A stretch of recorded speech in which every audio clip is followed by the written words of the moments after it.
राजधानी recording studio Belwatia. सनहिया music present DJ Kanchan Raj Hajipur Vaishali. ले ले जा दिल दहे जावा में सजाई दी हसे जावा में।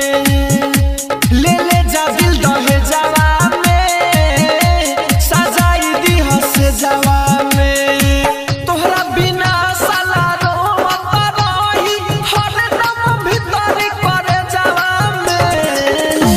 ले ले जा दिल दहे जावा में सजाई दी हसे जावा।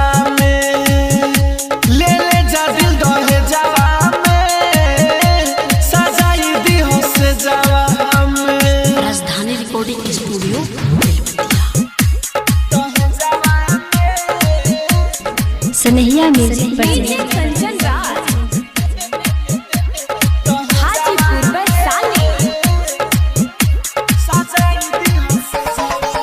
सुनो जान बाटे है मान हो मन बुन बात तो होई नुकसान हो।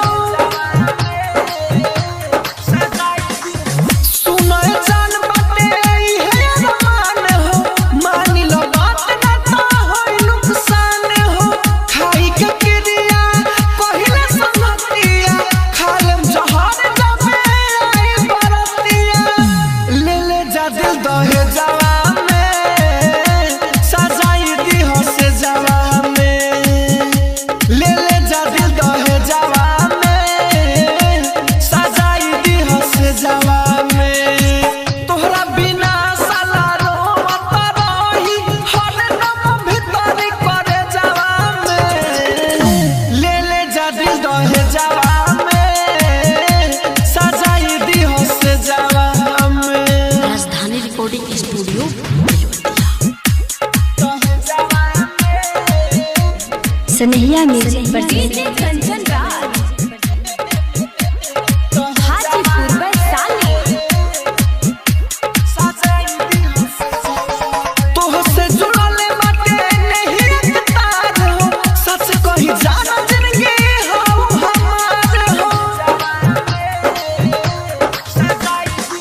तोहसे जुड़ले बाटे नहीं तार हो सच कही जाना जिंदगी हो हमार हो। नइखे भरोसा कह छतिया दिखार हो कृष्णा राहुल बहुते करला प्यार हो। ले ले जा दिल दहे जावा में सजाई दी हसे जावा में। ले ले जा दिल दहे जावा में सजाई दी हसे जावा।